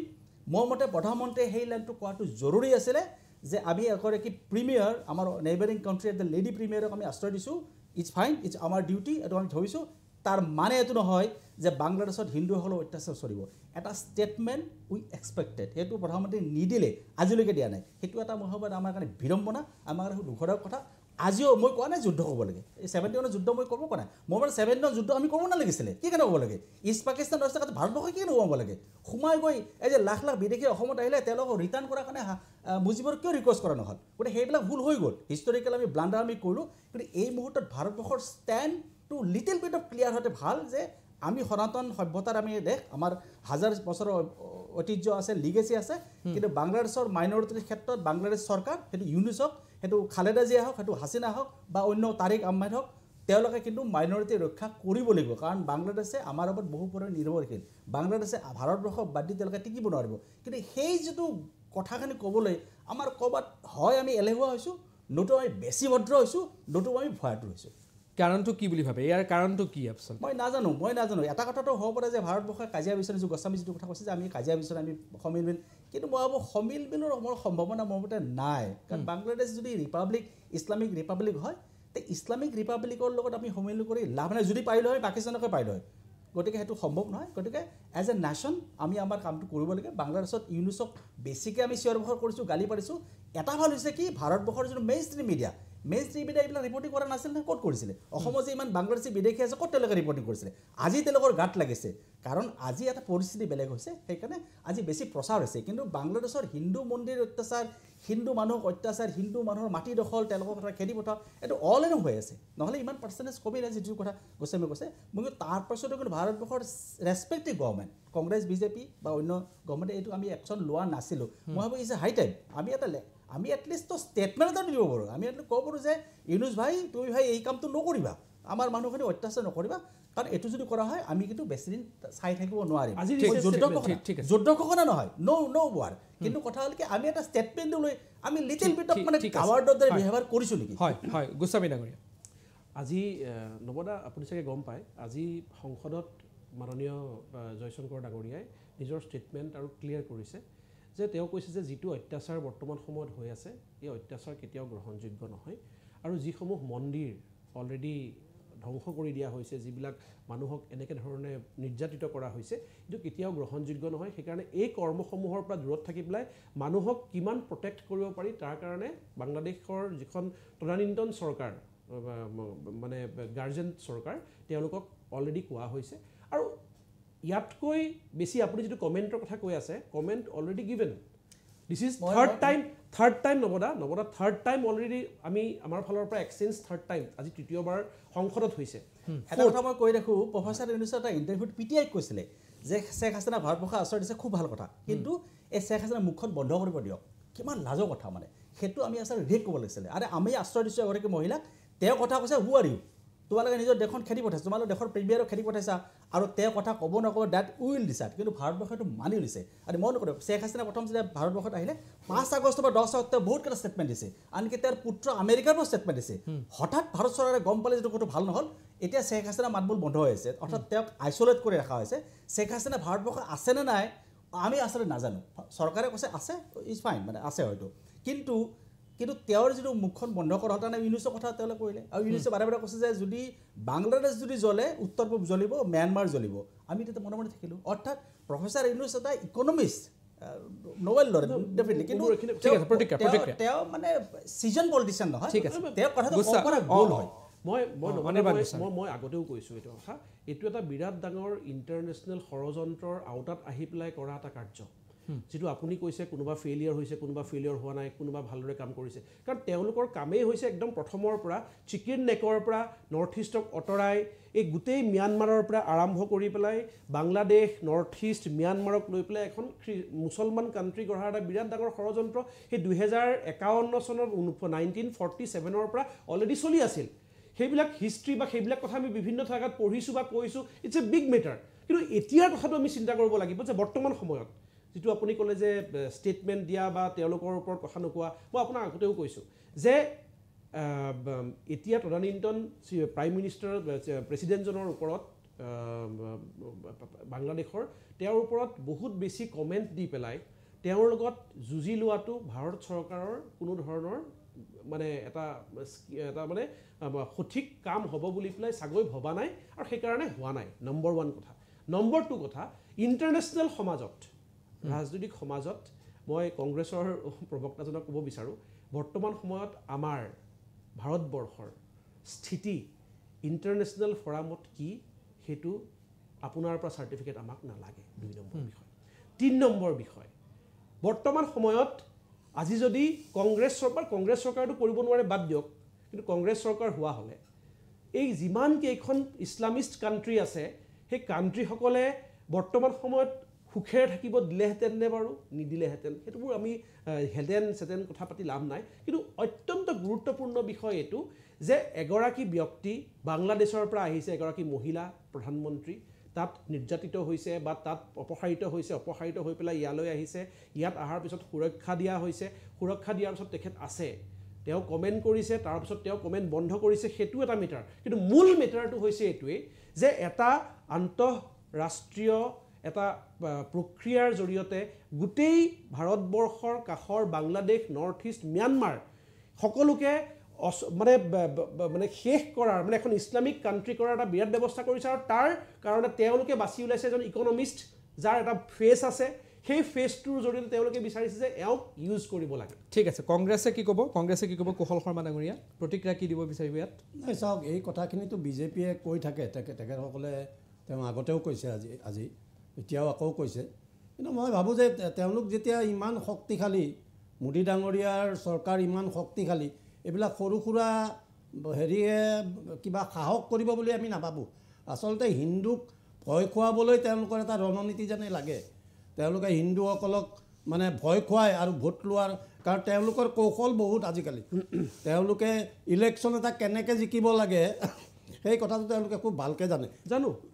গতিকে সেইকাৰণে এইটো এটা তেওঁলোকৰ ষ্ট্ৰেটেজিৰে পাৰ্ট বুলি আমি ভাবোঁ গতিকে এই ধৰণৰ কথাবিলাকে তেওঁলোকে কৈ থাকক আমাৰ এটা চাওক ক'ৰবাত নহয় ক'ৰবাত এই যিটো আমি ৭৫ বছৰৰ ইতিহাস আছে সেই ইতিহাসত কংগ্ৰেছে কিছু ভুল কৰিলে নেকি আন্তঃৰাষ্ট্ৰীয় পলিচিৰ ক্ষেত্ৰত হওক বা যিটো আমাৰ ফৰেন পলিচিৰ ক্ষেত্ৰত হওক কিছু ভুল হ'ল নেকি বাৰু আপুনি ভাবে নেকি যে কিছু ভুল হৈছিল নেকি নহয় মই চাওক আমাৰ কথাটো হ'ল কি আজি ইন্দিৰা গান্ধীয়ে বাংলাদেশ স্বাধীন কৰিলে সেইটো যদি ভুল আছিল বুলি আজিৰ তাৰিখত কোনোবাই কয় তাৰ কিবা আমি আলোচনা কৰি কাৰণ হ'ব লগাটো হৈয়ে গ'ল ইতিমধ্যে মই সেইটো কথা কোৱা ইণ্টাৰনেশ্যনেল পলিচি আমাৰ যিটো লাগিছে ক'ৰবাত কিছুমান লেক থাকি গ'ল মহিলা প্ৰধানমন্ত্ৰীয়ে সাহস কৰি গৈ বাংলাদেশৰ নিৰ্যাতিত নিপীড়িত মানুহক স্বাধীনতা আনি দিলে হয়তো তাৰ কাৰণে অসমৰ পৰা আৰম্ভ কৰি আমি কিছুমানে দুৰ্ভোগো খাব লগা হৈছিলোঁ সেইখিনি সময়ত বহুত মানুহ আমাৰ এই অঞ্চলবিলাকৰ বহুত মানুহে ইন্দিৰা গান্ধীক বেয়া পাইছিলে কিন্তু হিষ্ট্ৰীততো এই কথাটো থাকি গ'ল নহয় লিপিবদ্ধ হৈ থাকি গ'ল ইয়াৰ কাৰণে তেখেতক চেলুটো দিয়া যায় গতিকে এই কথাবিলাক যেতিয়া বহুদিনৰ মূৰত ইয়াৰ পৰ্যালোচনা কৰা যাব আজি ভাৰতীয় জনতা পাৰ্টিৰ মোদী ডাঙৰীয়াৰ পৰা আৰম্ভ কৰি নেতাসকলে যিখিনি কাম কাজ কৰি আছে ইতিহাসে তাৰ মূল্যাংকন কৰিব আজিৰ তাৰিখত মই সেইটো মূল্যাংকন কৰিব গ'লে মই ৰাজনৈতিক দলৰ ব্যক্তি হিচাপে মূল্যাংকন কৰিব লাগিব কিন্তু জনতাই এটা নিৰপেক্ষ মূল্যাংকন কৰিব আৰু মই ভাবোঁ যে এই কথাবিলাকৰ পৰা তেখেতসকলে ঠিক আছে বিজেপিয়ে প্ৰতিক্ৰিয়া দিব বিচাৰিছে শৰ্মা ডাঙৰীয়াক মই ক'ব বিচাৰোঁ দাদাহঁত নিৰ্যাতিত হৈছিল বুলি যে কৈছিলে বেয়া পাইছিল ৭১ চনত বেয়া পোৱা নাছিল দাদা এই যে সংবিধানখন ভৰিৰে গচকি পেলাই এটা যে আপাতকালৰ ব্যৱস্থা আপোনালোকে কৰিছিল দাদা কংগ্ৰেছে ইন্দিৰা গান্ধীয়ে গোটেই যে সংবিধানখন ভৰিৰে মোহাৰি পেলাইছিল চতুৰ্থ স্তম্ভক যে সম্পূৰ্ণৰূপে জেলত ভৰাই দিছিল সেই সময়ৰ কথা ভাবক আপুনি সেই সময়তহে বেয়া পাইছিল আৰু সেই কথাটোৱে আপুনি ইয়াৰ লগত মিলাবলৈ চেষ্টা কৰিছে কিয় এনেকুৱা কৰে এই আপোনালোকৰ দুগলেবাজি কথাৰ কাৰণে আচলতে ভাৰতবৰ্ষ আৰু অসমৰ মানুহে আপোনালোকক সম্পূৰ্ণৰূপে অঁতৰাই পেলাইছে দাদা সেইকাৰণে আপোনালোকৰ যিটো ষ্টাইল কৰ্পৰেট জগতৰ লগত মিলি সাধাৰণ জনতাক মানে ভিক্ষাৰীক দিয়াৰ দৰে অলপ ছটিয়াই আপুনি যদি সাধাৰণ জনতাক ভিক্ষাৰী বুলি ক'ব বিচাৰে তেতিয়াহ'লে মই আপোনাক নমস্কাৰ জনাইছো আমাৰ কাৰণে জনতা সদায় ভাৰতীয় জনতাই বুজি পাইছে আপোনালোকক চেলুট দিব লাগিব আপোনালোকে যি ধৰণে দেশৰ ভাৰতৰ অসমৰ জনতাক আপোনালোকে যি ধৰণে শাসনভাৰ জিকিছে শাসনভাৰ চলাই আছে আৰু ভৱিষ্যতৰ দিনত যিটো নিৰ্বাচন জিকাৰ আপোনালোকে হেক কৰি হওক কিবা কৰি হওক এই কথাবিলাক লাহে লাহে ৰাইজে কিন্তু বুজি আছে কাৰণ আজিৰ তাৰিখত মানুহ যথেষ্ট মূল্যবৃদ্ধিয়ে আজি মানুহক কোঙা কৰি দিছে আপোনালোকে ৰিলিফ দিব আজি ভূমি আবণ্টনৰ নামত অসমকে আৰম্ভ কৰি দেশত কোনবিলাক কথা চলি আছে এইবিলাক দেশৰ জনতাই জানে ৰাজ্যৰ জনতাই জানে আজি ক্ষমতা থাকিলে যে মানুহৰ ঘৰ বাৰী কাটি নিব পাৰে আজি জালুকবাৰী প্ৰশ্নটা সুধিছে তেওঁ প্ৰশ্নটা সুধিছে এই কথাবিলাক মানুহে জানে গতিকে আপোনালোকে সন্তুষ্টি বেছি দিন ল'ব নালাগে কাৰণ অকল ৰাজনৈতিক দল নহয় ৰাজনৈতিক দল যদি ব্যক্তি হয় জনতা পথত নামিব সেইদিনা জনতাৰ ৰুখৰ পৰা আপোনালোকে খাৰি যাব নোৱাৰিব ঠিক আছে আপোনালোকে ৰিপ্লাই দিব লাগিব তাৰ কাৰণে না কুশল শৰ্মা ডাঙৰীয়া কিবা বিজেপিয়ে প্ৰশ্ন কৰে কি আছিল আপোনাৰ প্ৰশ্ন তেখেতৰ প্ৰশ্নৰ মোৰ উত্তৰ আপুনি সুধিব পাৰে যে কিবা হেক কৰি পেলাই কিবা জিকা বুলি কৈছে কি হেক কৰা সেইটো আপুনি যদি সুধি দিয়ে এবাৰ মই তেখেতৰ মই যি ক'লো আপুনি যদি বুজা নাই হেকটো কি কৰে তেতিয়াহ'লে বুজাই দিয়কচোন অকণমান হেক বুজাই বুজি কৈছে আপুনি ইভিএমৰ খেলিমেলিৰ কথা কৈ আছে হয় মানে এতিয়া এনেকুৱা হৈছে ভাৰতীয় জাতীয় কংগ্ৰেছে আমাৰ সুপ্ৰিম কোৰ্টকো নস্যাৎ কৰে সুপ্ৰিম কোৰ্টৰ পৰহিদিনাখন ভাৰ্ডিক্ট আহিছে যে এই ইলেকশ্যন কমিশ্যনৰ যিটো ইভিএম হেক কৰাৰ কাৰণে তেওঁলোকে হেক কৰিছে বুলি পেলাই তেওঁলোকে PLI পেলাইছিলে তেওঁলোকক সম্পূৰ্ণৰূপে PIL পেলাইছিলে তেওঁলোকক সম্পূৰ্ণৰূপে কঠোৰ ভাষাৰে গৰিহণা দি পেলাই কৈছে যে ইলেকশ্যন কমিশ্যন অফ ইণ্ডিয়াৰ এই যিটো প্ৰচেছ এই প্ৰচেছটোৰ ওপৰত প্ৰশ্ন কংগ্ৰেছে উঠাব নোৱাৰে তেওঁলোক য'ত জিকে তাত ভাল আৰু য'ত হাৰে তেওঁলোকৰ হেক কৰা কিবা কৰা হাৰে এই কথাটো মই কোৱা নাই এই কথাটো সুপ্ৰিম কোৰ্ট অফ ইণ্ডিয়াই কৈছে এতিয়া ভাৰতীয় জাতীয় কংগ্ৰেছে যদি সুপ্ৰিম কোৰ্ট অফ ইণ্ডিয়াক নস্যাৎ কৰিব বিচাৰে তেতিয়াহ'লে মোৰ ক'বলগীয়া ঠিক আছে শৰ্মা ডাঙৰীয়া কংগ্ৰেছ সুপ্ৰিম কোৰ্টক ইমান সন্মান দেখুওৱা হ'লে এই 4গৰাকী ন্যায়াধীশে আহি পেলাই মুকলিভাৱে এনেকৈ কথা ক'ব নালাগা হ'ল তেখেতসকলে কিমান সুপ্ৰিম কোৰ্টক সন্মান দিয়ে এই কথা আমি জানো এই কথা আমি নজনা নহয় গতিকে সুপ্ৰিম কোৰ্টক আমাৰ যথেষ্ট সন্মান আছে কিন্তু আমি যে আমাৰ বক্তব্য আমাৰ দলীয় লাইন এটা আছে আমি যে ক'ব লগা আমাৰ কথাখিনি আমি ক'ব নোৱাৰিম নেকি আৰু আমাৰ অকল দলীয় কথা নহয় আজি যদি সংবাদ জগতৰ বিভিন্ন বাতৰিবিলাক আপুনি চাই যোগেন্দ্ৰ যাদৱৰ পৰা আৰম্ভ কৰি বহুকেইগৰাকী প্ৰতিষ্ঠিত মানুহে এই ৰিজাল্টত সন্দেহ ব্যক্ত কৰিছে এইটো কংগ্ৰেছ দলে কৰা নাই বহু নিৰপেক্ষ মানুহে কাৰণ 5টা বজাৰ পিছত যিটো ভোটদান পৰে সেইটো 7% 8%লৈকে তেওঁলোকে 1 ঘণ্টা 2 ঘণ্টাৰ ভিতৰত তেওঁলোক বা ৰাতি 11টা বজাত এই টোটেল হেৰিটো আহে তেওঁলোকৰ যি হাৰত তেওঁলোক বাঢ়িছে এইবিলাক যদি কোনোবাই মেচিনত নিটিপে এই কাৰ্য সম্ভৱ নহয় বুলি কিছুমানে মহাৰাষ্ট্ৰ যিটো হ'ল সেইটো এই কথাবিলাক তেওঁলোকে তাৰ জবাব দিব লাগিব তেওঁলোকে তাৰ জবাব দিব লাগিব আজি কি আমি বেলতত ইলেকশ্যন বিচাৰিব নোৱাৰো ঝাৰখণ্ডত কি হৈছে ঝাৰখণ্ডত 2 নম্বৰটো হোৱা নাই আপোনালোকে কৰিব পৰা নাই আমাৰ চৰকাৰ আছে কাৰণে আপোনালোকৰ মহাৰাষ্ট্ৰত আপোনালোকে সুবিধা পাইছে গতিকে আপুনি এইটো নাভাবিব আপোনালোকৰ যিটো সময়ৰ মিটিঙৰ যিবিলাক পৰিৱেশ আপোনালোকৰ প্ৰধানমন্ত্ৰী চকী খালীৰ ওপৰত খালী থাকে আৰু ভোটৰ সময়ত আপোনালোকৰ বাকচত ভোটত একেবাৰে গোটেই ভোট সোমায় এই কথাবিলাক লাহে লাহে ভাৰতীয় নাগৰিকে অকল কংগ্ৰেছ দলে নহয় ভাৰতীয় নাগৰিকেও সন্দেহ প্ৰকাশ কৰা সন্দেহ কৰিছে কাৰণে সকলোতে আপোনালোকক হৰুৱাইছে ন এইটো আপোনালোকে সকলোতে সেইকাৰণে হৰুৱাইছে আপোনালোকক 5ৰ ভিতৰত 0 আগতে আপোনালোকেও হাৰি আছে 5ৰ ভিতৰত 0 50-60 বছৰ আপোনালোকেও হাৰি আছে নাই 50-60 আমি 11 বছৰে হাৰিছো আমি 11 বছৰ ভাৰতীয় জনতা পাৰ্টি জনসংঘৰ পৰা আৰম্ভ কৰি এইবিলাক জনসংঘৰ পৰা আৰম্ভ কৰি 50-60 বছৰ আমি গতিকে আত্মসন্তুষ্টি বেছি দিন ল'ব নালাগে 2 নম্বৰী কৰি বেছি দিন নচলিব বিষয়টো কি জানেন নাই এই যে সুপ্ৰিম কোৰ্টৰ নিচিনা ব্যৱস্থাক আপোনালোকে নস্যাৎ কৰে আৰু আহি পেলাই পাব্লিকলি যে কয় দাদা সুপ্ৰিম কোৰ্টক আমি নস্যাৎ কৰা নাই আপোনালোকে সুপ্ৰিম কোৰ্টক কি কৰি কালি পৰহি আহা আপোনালোকে এটা সংবিধান বিৰোধী দিব সংবিধান দিৱস পাতি যিবিলাক সংবিধানৰ তত্ত্ব বুজাব লাগিছে মানুহে হাঁহিব লগা অৱস্থা হৈছে হাঁহিব লগা অৱস্থা হৈছে কাৰণ সংবিধানৰ যি সংবিধানৰ ভৰিৰে মোহাৰি 1975 চনত ইমাৰ্জেন্সি নিচিনা ব্যৱস্থা কংগ্ৰেছে আনিলে আজিৰ তাৰিখত ইমাৰ্জেন্সি হাঁহিছে কোনে হাঁহিব কোনে আজি মুক্ত কণ্ঠে কোনটো এৰিয়া আজি গোটেই টকা পইচা দি আজি আপোনালোকে এই ব্যৱস্থাবিলাক চলাই আছে আপোনালোকে এমুঠি ইমান কি টকা পইচা আপোনালোকে মানে আপুনি ক'ব বিচাৰে টকা পইচা জনসাধাৰণ এইবিলাক টপিকটো বেলেগ এইবিলাক কথা যাব খোজা নাই যদি মাতে পিছত আহিম বেলেগ ঠিক আছে গতিকে এইবিলাকত মুখ নুখুলো আৰু ঠিক আছে মই নৱ ঠাকুৰীয়া ডাঙৰীয়া ওচৰলৈ আহিছোঁ নৱ ঠাকুৰীয়া এই মুহূৰ্তত বাংলাদেশৰ প্ৰসংগত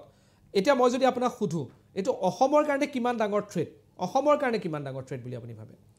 থ্ৰেটটো হয় যিটো মানে গোস্বামী যিটো কথা কৈছে যে এটা ইছলামিক আমি এটা শুনিছোঁ সোণাৰ বাংলা বুলি আমি শুনিছিলোঁ আন্দোলনৰ সময়ত এতিয়া তেওঁলোকে বাংলাস্তান শব্দটো ব্যৱহাৰ কৰিছে অৰ্থাৎ ঝাৰখণ্ডৰ পৰা আদি কৰি পশ্চিমবংগ গোটেই উত্তৰ পূব ভাৰত ভূটানৰো কিছু অংশ গোটেইখিনি মিলি তেওঁলোকে ইছলামিক ৰিপাব্লিক অফ বাংলাস্তান বা এই ধৰণৰ এটা কৰা প্লেন কৰিছে মই ভাবোঁ এইটো ভাৰত চৰকাৰে মই দল সাপেক্ষে কথাটো কোৱা নাই হুৱেভাৰ ইন দ্য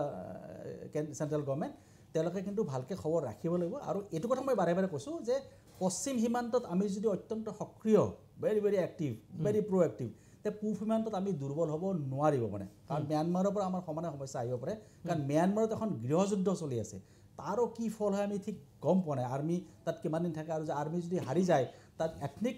মিলিটেণ্টেবিলাক বা মিলিচিয়াই কি ধৰণৰ চৰকাৰ কৰিব তাৰ পৰা কি এফেক্ট হ'ব পাৰে ৰোহিংগীয়া অলৰেডি আৰম্ভ হৈছে সমস্যা তো বাংলাদেশত খালি মই বহুত মানে নেতিবাচক খবৰ এটা খালি ভাল খবৰ যে বাংলাদেশত কিন্তু হিন্দু একত্ৰিত হৈছে এইটো এটা আচৰিত কথা আমি সদায় বাংলাদেশৰ পৰা হিন্দুসকলে কান্দি কাটি আহা আমি ফটো দেখা পাওঁ আৰু আমি এইটো নিউজ কৰোঁ যে এটা পৰিয়াল দুটা পৰিয়াল কিন্তু এইবাৰ হিন্দু তেওঁলোকে চাহবাগ বুলি যিটো এৰিয়া ঢাকাৰ যিটো মূল কেন্দ্ৰবিন্দু য'ত মানে এই গোটেই আন্দোলনটো হৈছিল এই চাহবাগতে হিন্দুসকলে জয় শ্ৰীৰাম ধ্বনি দিব পাৰিছে গেৰুৱা তেওঁলোকে ফ্লেগ তেওঁলোকে কৰিব পাৰিছে চিটাগঙত যোৱা কিছুদিন ধৰি বেছ কিছু আন্দোলন হৈছে আৰু চিন্ময় ব্ৰহ্মচাৰীৰ এৰেষ্টৰ পাছত এইটো বাঢ়িছে আৰু ইস্কন যেহেতু জড়িত হৈছে গতিকে ইণ্টাৰনেশ্যনেল তাৰ এটা এফেক্ট হৈছে গতিকে ডেফিনেটলি ইউনুছ চৰকাৰ বিপদত পৰিব যদি বেছিদিন ইস্কনৰ বিৰুদ্ধে লাগি থাকে অলৰেডি তেওঁলোকৰ সুপ্ৰিম কোৰ্টে অলৰেডি কৈছে যে ইস্কনক বেন কৰিব নোৱাৰে নাই হাইকোৰ্টে কৈছে হাইকোৰ্টে অলৰেডি তেওঁলোকক কৈছে যদিও তেওঁলোকৰ সুপ্ৰিম কোৰ্ট হাইকোৰ্ট এটাই কেম্পাছ থাকাৰ মানে তেওঁলোকৰ কোৰ্টৰ বেছি ভূমিকা নাই কাৰণ যিজন মহম্মদ ইউনুছক জেলত ভৰাব লগা আছিল সেইজন মহম্মদ ইউনুছ যেতিয়া হৈ গ'ল চিফ এডভাইজাৰ তেওঁ একেদিনে কেছবিলাক খাৰিজ কৰিলে এতিয়া খালেদা আজীৱন তেওঁক জেলত মানে হাউচ এৰেষ্ট কৰিছিলে এতিয়া খালেদা সকলো গছৰ পৰা মুক্ত কৰি দিয়া হ'ল কোনো ধৰণৰ হিয়াৰিং মানে আইনৰ মানে কোৰ্ট চৰ্টৰ খুব সাংঘাতিক হেৰি নাই আমি একেবাৰে হেৰি হ'ব নালাগে এইটো অদ্ভুত ধৰণৰ য'ত নেকি চিফ জাষ্টিছক তেওঁলোকে বিতাড়িত কৰিছিলে অষ্ট্ৰেলিয়াতো যাব লগা হৈছিলে হিন্দু এজন চিফ জাষ্টিছ আছিলে চাম সিং গতিকে মই ভাবোঁ তেওঁলোকৰ দেশতো কিন্তু হিন্দু একত্ৰিত হৈছে সেইটো খুব ভাল কথা আৰু লাখ লাখ হিন্দু ৰাজপথত যেতিয়া আহিব পাৰিছে মই ভাবোঁ সেইটো এটা আমাৰ কাৰণে খুব ভাল কথা গতিকে এইটোও ঠিক নহয় যে মহম্মদ ইউনুছে গোটেই হিন্দুক মাৰাৰ কাৰণে চেষ্টা কৰিছে এইটো ঠিক মানিব নোৱাৰি এইকাৰণে যে ইমান দিনে নোহোৱা ঘটনা কিন্তু বাংলাদেশত ঘটিছে চিটাগঙৰ থাকাত লাখত যদি হিন্দু একত্ৰিত হৈ যদি ক'ব পাৰিছে we are also' Bangladeshi we are also' Bengali আপোনালোকে আমাক ইয়াৰ পৰা যাব নক'ব আমি এইখন দেশৰ নাগৰিক আৰু এটাতো তোমাৰ বাপেৰ সম্পত্তি নহয় এই ধৰণৰ কথা তেওঁলোকে কিন্তু ক'ব পাৰিছে এই যে ক'ব পাৰিছে মই ভাবোঁ তাৰ সাহসটো আহিছে মহম্মদ ইউনুছক আমি প্ৰকাৰান্তৰে আমি কিন্তু ধন্যবাদ দিব লাগে ঠিক আছে এই মই কুশল শৰ্মা ডাঙৰীয়া অন্তিম মন্তব্য মই আপোনাৰ পৰা ল'ব বিচাৰিছোঁ কি ক'ব নাই চাওক আমি বিচাৰোঁ চৰকাৰখনে তেখেতসকলৰ যি দায়িত্ব আছিল এই দায়িত্ব নিয়াৰিকৈ পালন কৰিব লাগে বাংলাদেশৰ হিন্দুসকলক তেখেতসকলে সাহস দিব লাগে আৰু তেওঁলোকৰ ওপৰত হোৱা অত্যাচাৰ অনতি পলমে বন্ধ কৰাৰ কাৰণে যাৱতীয় পদক্ষেপ গ্ৰহণ কৰিব ঠিক আছে বিজেপি গোস্বামী ডাঙৰীয়া কি ক'ব অন্তিম মন্তব্য আচলতে ভাৰতীয় জনতা পাৰ্টী নেতৃত্বাধীন কেন্দ্ৰীয় চৰকাৰখনৰ সাহসৰ কাৰণেহে এই যেনেকৈ ধৰণে ইমানখিনি মানুহ একগোট হ'বলৈ পাৰিছে সেইটো সকলোৱে এটা মুখেৰে চাবলৈ আৰম্ভ কৰিছে যে ভাৰতবৰ্ষই সদায় পিতৃ মাতৃৰ নিচিনা এটা ভূমিকা বাংলাদেশত লৈ আহে আৰু বাংলাদেশত লৈ অহাৰ কাৰণে তাৰ যিখিনি হিন্দু মানুহ আছে লাখ লাখ হিন্দু মানুহ একত্ৰিত হ'বৰ কাৰণে প্ৰয়াস হৈছে সেইটো কেতিয়াও আগতে হোৱা নাছিল এইবাৰ প্ৰথমবাৰৰ কাৰণে হৈছে আৰু সেই প্ৰথমবাৰৰ কাৰণে হোৱাৰো মূল কাৰণটোৱেই যে ভাৰতবৰ্ষত চৰকাৰখন আছে নৰেন্দ্ৰ মোদী ডাঙৰীয়াৰ নেতৃত্বাধীন চৰকাৰ যিখন চৰকাৰে যিকোনো সময়তে যিকোনো কাম কৰিব পাৰে শক্তিশালী চৰকাৰ এখন আছে কিবা যদি বেলেগ বেয়া ব্যৱস্থা হয় তেনেহ'লে আন কিবা ব্যৱস্থা কৰি পেলাই হ'লেও তেওঁলোকক বচাব এনেকুৱা এটা তেওঁলোকৰ মনত ধাৰণা হৈছে সেইকাৰণে মই ভাবোঁ অনাগত সময়ত